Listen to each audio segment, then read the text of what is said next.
Halo, apa kabar semuanya? Pada kesempatan kali ini kita akan membahas tentang tenses ya. Tenses dasar yaitu simple present. Simple present ini punya nama lain yaitu present tense ya. Jadi simple present atau present tense itu sama aja. Oke, langsung aja mari kita lihat. Ini untuk pemula ya. Untuk pemula yang baru belajar bahasa Inggris. Jadi ada baiknya mengenal tenses simple present dulu. Oke. Simple present itu adalah kejadian sekarang yang kita alami sehari-hari, yang kita lakukan sehari-hari, itulah disebut dengan tenses simple present.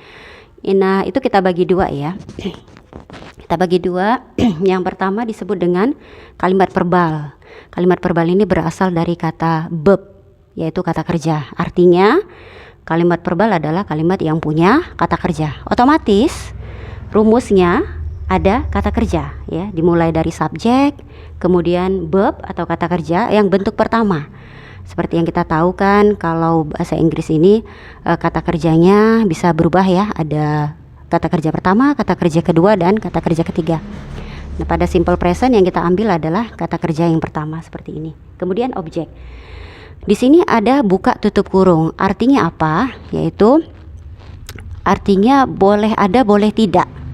Ya, dengan kata lain, kalau kita membuat rumus simple present itu hanya terdiri dari subjek dan verb saja, itu sudah cukup.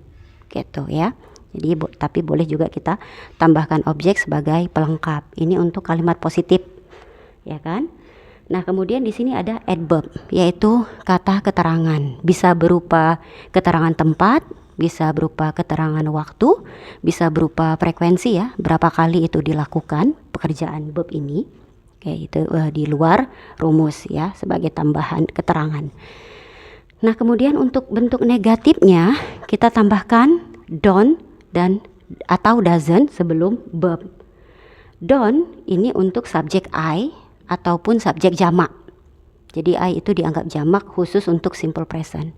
Kemudian kalau subjeknya tunggal atau singular, satu ya, maka dia akan menggunakan doesn't. Doesn't ini singkatan dari does not. Kalau don't singkatan dari do not gitu. Oke, ini untuk bentuk negatifnya ya. Don't dan doesn't itu artinya tidak. Kemudian untuk bentuk interrogatifnya atau kalimat tanya, do atau does itu kita tulis sebelum subjek ya. Di sini kita jelaskan lagi. Do itu untuk subjek I atau subjek jamak, dan does untuk subjek does untuk subjek tunggal atau singular. Nah, seperti ini ya polanya ya. Subjek, verb one, masih verb one. Nah, kemudian objek. Terus di sini ada contoh kalimatnya ya. Subjek ini untuk awalnya untuk kalimat positif. Dewi buys a dress. Dewi sebagai subjek, buys-nya ini sebagai verb, dan objeknya adalah a dress ya. Dewi membeli sebuah gaun. Itu kalimat positif. Kalimat negatifnya, lihat di sini kita hanya tinggal menambahkan doesn't ya. Dewi doesn't buy a dress.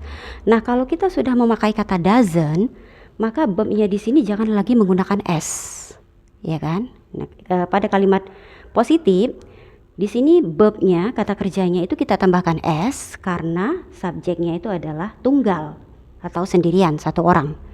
Nah, pada bentuk negatifnya, buy-nya di sini udah nggak boleh lagi pakai s. Kenapa? Karena s-nya udah diambil sama does atau kata bantu. Oke, sini ya, yang lain masih sama.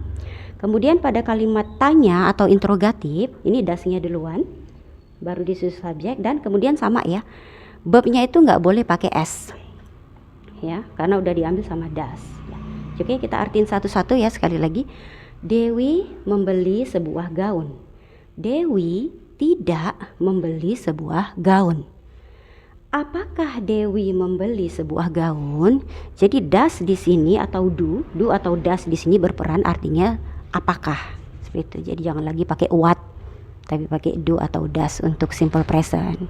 Oke, itu tadi kalimat verbal ya yang punya kata kerja. Nah, kemudian selanjutnya di sini kita lihat ada kalimat non-verbal atau kalimat nominal, yaitu kalimat yang tidak punya kata kerja. Ya, kalau tadi ada rumusnya ada verb. Nah, kalau nggak punya kata kerja, rumusnya gimana? Subjek, verbnya nggak ada, diganti dengan to be. Is untuk subjek tunggal, am untuk subjek I. Ya, khusus untuk subjek I pakai am. Kemudian are untuk subjek yang jamak atau plural. Nah, kemudian ditambah bukan objek ya, tapi komplement. Kalau objek tadi pilihan boleh ada boleh enggak, sedangkan komplement itu wajib ada. Kalau nggak ada komplement maka itu bukan kalimat. Oke. Untuk bentuk negatifnya kita hanya tinggal menambahkan not setelah to be. Is not atau disingkat isn't ya. Am not itu tidak bisa disingkat ya. Kemudian are not disingkat jadi aren't. Ini contoh kalimatnya, lihat. My parents itu kan jamak ya. Maka to be yang dipakai adalah are. My parents are friendly. My parents are not friendly atau aren't friendly. Kemudian are my parents friendly? Nah, kalau kita artiin ya, kedua orang tuaku ramah. Ya, kita lihat di sini to be-nya tidak punya arti ya. Kemudian wajib ditulis, tapi kalau diterjemahkan ke dalam bahasa Indonesia itu artinya nggak ada. Kemudian kedua orang tuaku tidak ramah. Jadi untuk kata tidak sendiri dalam bahasa Inggrisnya lihat ya. Kalau dia punya kata kerja verb, maka itu tidak itu pakai don't atau doesn't. Kalau dia nggak punya kata kerja, maka tidak itu pakai to be ditambah not ya. Kemudian yang terakhir, apakah kedua orang tuaku ramah? Nah, kita lihat lagi di sini, apakah itu menggunakan to be ya kalau dia tidak punya kata kerja. Jadi kalau ditanya apakah bahasa Inggrisnya apa? Tergantung kalimatnya. Kalau dia punya kata kerja untuk simple present, apakah itu menggunakan do atau does? Sedangkan kalau dia kalimat nominal nggak punya verb, apakah itu menggunakan to be, is atau am atau are. Oke, sekian dulu ya. Semoga bisa dipahami dengan mudah untuk pemula yang baru belajar bahasa Inggris. Thank you for watching.